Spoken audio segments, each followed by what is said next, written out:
Good morning, everybody. May I welcome you to this special meeting of the Scrutiny Management Panel. I'm Councillor Simon Bosher and Chair of this panel, and I would like to draw your attention to the following.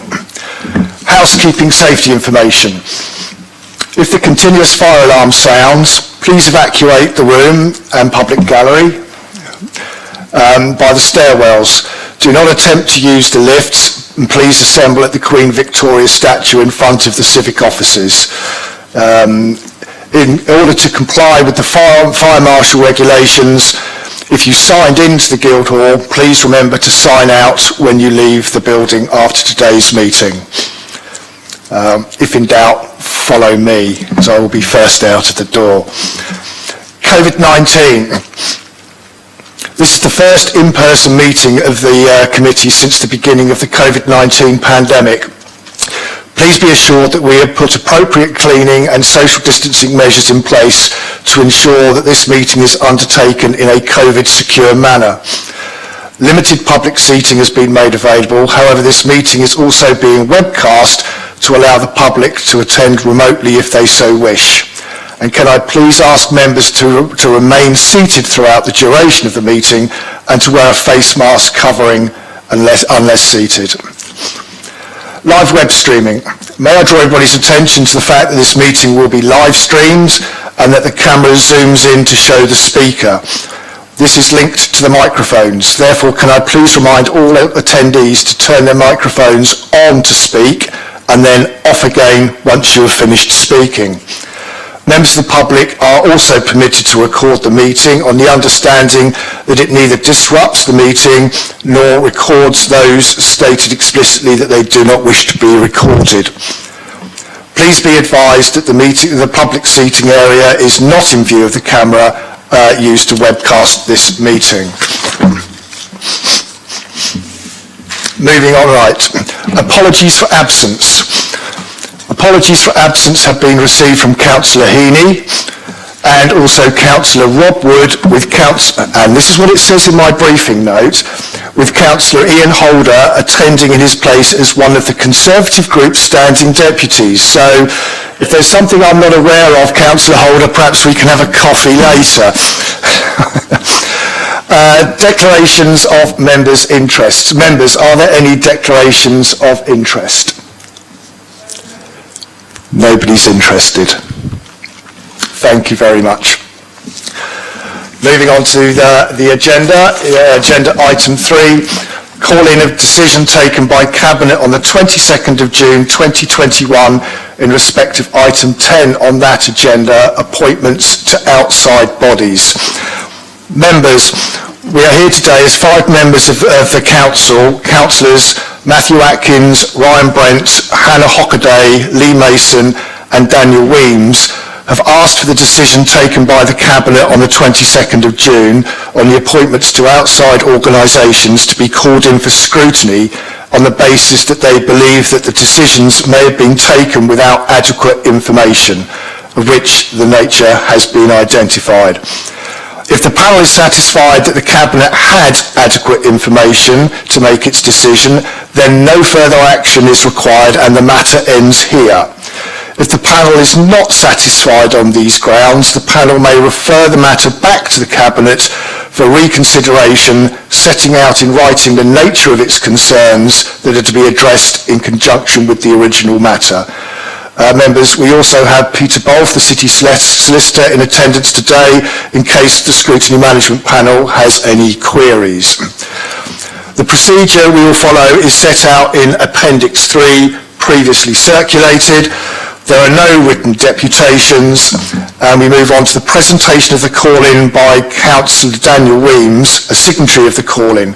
Councillor Weems, can I please ask you to present the reasons and grounds for the call-in? Thank you, Chair. I'm basically just going to give my opening statement as follows. My colleagues and I have asked that the decision be called in for scrutiny on the basis that it may have been taken without adequate information and that there was a breach of the political proportionality protocol which was first adopted by the City Council in March 2002. As Councillor Atkins has already broached, the Cabinet's decisions were defective in 2 ways. Firstly, they are in breach through the Political Proportionality Protocol, which is Part 4E of the Constitution of the Council. Secondly, the Cabinet failed to consider the protocol when making these appointments. The decisions to appoint Mr Pitt and Mr Hall to the Portsmouth Naval Base Property Trust and the decision to appoint Councillors Hugh Mason and Councillors Rob Wood to the King's Theatre Trust are in breach of Rules 6 and 7 of said protocol. This is because the appointment should be in accordance with the proportionality rules where 2 or more appointments are to be made. They are also in breach of the implication of Rule 6 that appointments should be Portsmouth City Councillors. Furthermore, the appointments of Mr David Fuller to the Fratton Community Association and Mr Matthew Winnington to the Eastleigh Community Association are in breach of Rule 4 of the protocol in their appointments to local associations should also be ward councillors. In respect of Councillor Atkins' second point, the decision by the Cabinet was made without adequate information because the Cabinet failed to consider the protocol when making their decisions. This is surprising given it is a core policy and should have been considered or at least acknowledged. I fail to understand how the administration missed this and question whether the administration thought it could make these decisions without members raising concerns later. Furthermore, these appointments are wrong. They reek of nepotism, rewarding those who have served the administration loyally and putting people in areas of influence who can fly the party's standard in elections to come. It gets worse. The roles on offer at the Naval Base Property Trust are paid. When money is involved, the public have a right to know why a councillor was not appointed, someone who has been democratically elected to serve this city. I know that the appointed lost their seat last May. I sympathise. However, I do not believe the allowance's purpose was ever intended to cover the loss of income to those no longer sitting on the council. I want the panel to know that I am not criticising the character of the people who were given these roles. I understand they may possess useful experience or indeed hold a passion for the areas to which they have been assigned. I am only highlighting my concerns as a new member to this council. I believe the people of Portsmouth will also share my view that these appointments are nothing more than jobs for the boys. This is most disappointing at a time when the administration should be trying to win back the trust placed in them by the public, given the strains the pandemic has placed on ordinary people. I thank the panel for their time today and I hope members understand these concerns and that they give appropriate thought to the points my colleagues and I have raised. Thank you. Thank you very much, Councillor Weems. Members, does anybody here have any questions they'd like to pose to Councillor Weems?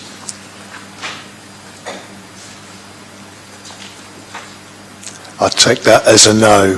Thank you very much. The next item is the response from the lead Cabinet member, Councillor Gerald Vernon-Jackson. Could I ask you to present your response, please, Gerald? Thanks. I think the first thing to say is I'm happy for this to go back to Cabinet to be looked again at. Happy to look at this. But I think, for the record, I don't accept the reasons presented by the Councillor Weems. I think the people who we appointed were the best able and the best to be able to do those jobs. If we do need to look at this again, that's fine. So we'll need to appoint a Milton councillor to be on the Eastleigh Community Centre because the Eastleigh Community Centre is in Milton Ward, and we will do that. And we will look at the other things, but I think this has followed a precedent which was followed by the Conservative administration, the Conservative administration supported by Labour and UKIP, which existed for 4 years here, and we have followed exactly in the steps that they took. But I think I'm happy to go and look at this again at the next Cabinet meeting so that we can go through this again, but I think the people who we nominated were the people who were best able to do the jobs. Questions, members? Councillor. Thank you, Chair. It's just more so on the report itself, because obviously this is a process-driven exercise, so I want to make sure that we've followed the process correctly. It's more to the point about, I'm looking at Appendix 5, and I think Appendix 5 is quite a key element to the appointment to outside bodies. And effectively, I've gone looking gone back and looked at the Cabinet report, and I see no attachment of this information to the Cabinet report. So effectively, it is, in my opinion, that the report that went to the panel, went to the executive, or should I say Councillor Vernon-Jackson, was probably incomplete. So I'm just going to ask Councillor Vernon-Jackson, has he seen sight of this document before? I don't think I've ever seen it attached to, in any year over the last 20 years, I don't think it's ever been attached to the report that comes forward. I mean, would that document have been helpful for you when making your decisions? It might have been, but it might not have been. But I think it's never been there as part of the report, but it is useful that it is there in future. Yeah, no, I think you're right about that. I think it's more item 3 that I think if there are more nominations and appointments to be made, the relevant executive member, which would be yourself, may meet informally with each nominee to discuss a certain information for support the nomination. I mean, I think for yourself going forward, where there are 2 nominees for 1 post, I think it would be good for you to sit down and find out why people are asking to go on those committees. Because I think looking back and watching back the meeting, it seemed very ad hoc of, we're going to put so-and-so on, we're going to put so-and-so on, without actually having a reasoning behind it. So I think that might be able to form your argument a bit more strongly. Would you take that as a fair comment? Yeah, happy to do that. Thank you, Gerald. Any other questions, members? Yes. Yes, Gerald, I hate to say this, but are you saying that all those outside appointments that you've given to people who aren't councillors means that the talent within your group is so poor that you've had to appoint outside people to sit on those posts? And how do those people report back to you? How do they report back to the council? Because I don't seem to remember any reports coming from anyone who attends those meetings. I think that's a good point. I think under the Conservative administration, I can't remember ever anybody of the councillors reporting back on the work they did as outside bodies. But I think it's one of the things I've asked Democratic Services to do is to ask for reports from everybody who serves on outside bodies on what they do, because the silence has been deafening on so many of them. Thank you very much. I have a couple of questions, if I can, Gerald. But on that point, I myself, on a couple of my outside bodies, have given reports, so that's not strictly a sweeping statement. But looking at the contested positions that we actually had, there were, on the outside bodies, there were 15 contested positions, including the ones that have been mentioned, but others like Motivate, Aspects, International Boat Building College, and a variety of others, where a decision needs to be taken because there were more candidates than there were positions. Of those 15 positions, could you tell me how many, off the top of your head, how many of those positions actually went to Liberal Democrat members and supporters? I don't know, but I presume most. And just to quote you, Simon, it's the administration's job to run things, and I'm happy to take your direction on that. Well, just to answer that question, because it's loaded, every single one of those contested positions went to Liberal Democrats. But it sort of comes back also to point 3, is it point 3? About executive members may meet informally with each nomination to ascertain additional information. Now, Councillor Peter Harris has already touched on that. Am I correct in assuming that on those positions that you did not, or no member of your administration consulted with any of them to see whether they were suitably qualified? No, and I think we followed exactly the same route as the Conservative administration, who also didn't consult when they were making appointments of Conservatives when they were running the council, including yourself. Again, not strictly true. When I was the Cabinet Member for Traffic and Transportation, I did consult to see who would want to sit on relevant traffic and transportation panels, but hey-ho. Point 4, in respect of community centres, community associations and similar local neighbourhood organisations, wherever practical local ward councillors should be appointed, you've appointed Mr Whittington and Mr Fuller to the 2 relevant ones in this topic of conversation. Could I just understand your thinking as to why they were better placed than essentially 6 ward councillors, because there would have been 3 in each ward? including some of your own. There weren't 6 people nominated. What you're saying is, in the case of the Milton, the Eastleigh Association, which you're talking about Milton, you consider that former Councillor Winnington is a better choice than yourself, or Councillor Dowling? No, because the tradition has been that there's been an Eastleigh and Craneswater councillor who has served on that, not always, but mainly. And because these papers weren't attached to the cabinet papers, I wasn't aware that we were meant to appoint a local councillor. We will now have to appoint a Milton councillor to do it, which will break the tradition that it's been an Eastleigh Craneswater councillor. But I'm happy. But if that's the way the paper is written, we'll have to appoint a Milton councillor to be on it because it's in Milton Ward. Chair, if I may, on that point that Councillor Vernon Jackson just made, he's just contradicted himself because he had an opportunity to appoint an Eastleigh and Craneswater councillor and you chose not to.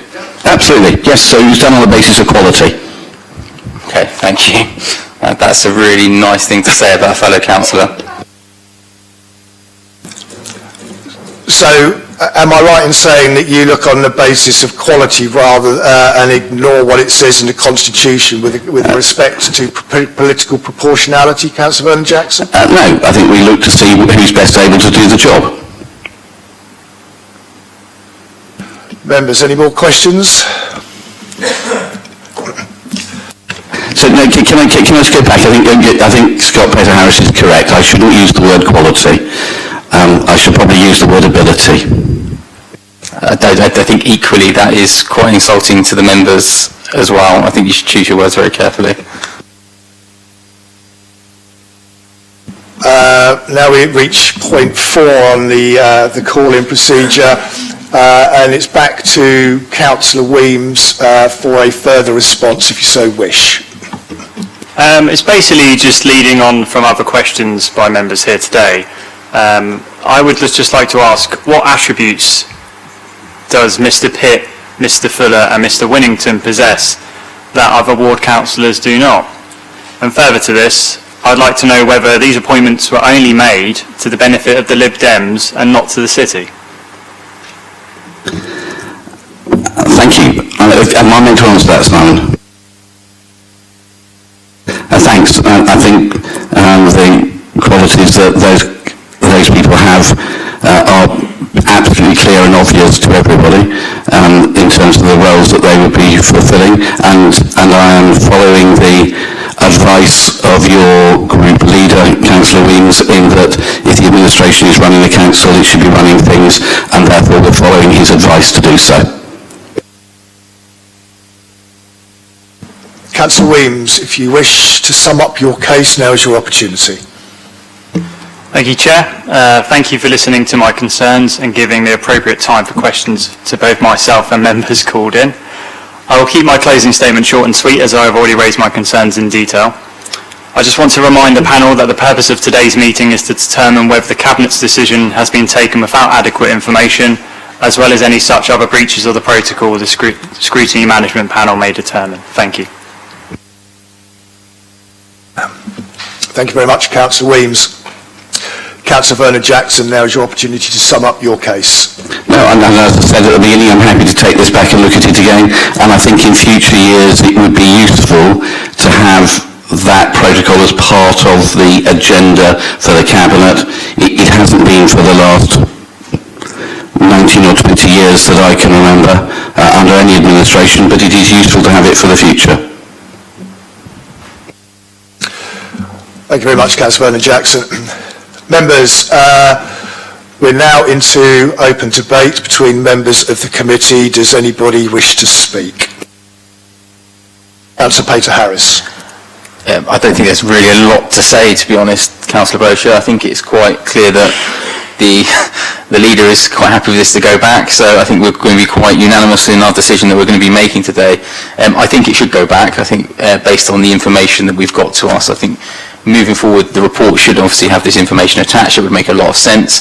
It's quite unfortunate that that hasn't happened in this instance, and we've obviously been brought here today because there's been some appointments that, quite frankly, that don't meet what the council are asking. So I'm going to propose to send it back to the Cabinet to decide again. Thank you very much. Thank you very much, Councillor Payne. Thank you, Chair. On a very similar line to Councillor Peter Harris there, the leader's already indicated that he'd be happy to reconsider this, so I think referring it back to the Cabinet for a second look is probably the right thing to do. Any other members? Okay, we've had a proposal from Councillor Fielding. I was just going to concur with the other members that I believe this should be passed back to the Cabinet. Thank you very much, members. I don't think we need to draw this out too much longer. We have a proposal from Councillor Peter Harris to refer this back for the Cabinet to reconsider. Do I have a seconder for that? Thank you, Councillor Symes. All those in favour that it's referred back to the Cabinet, please show.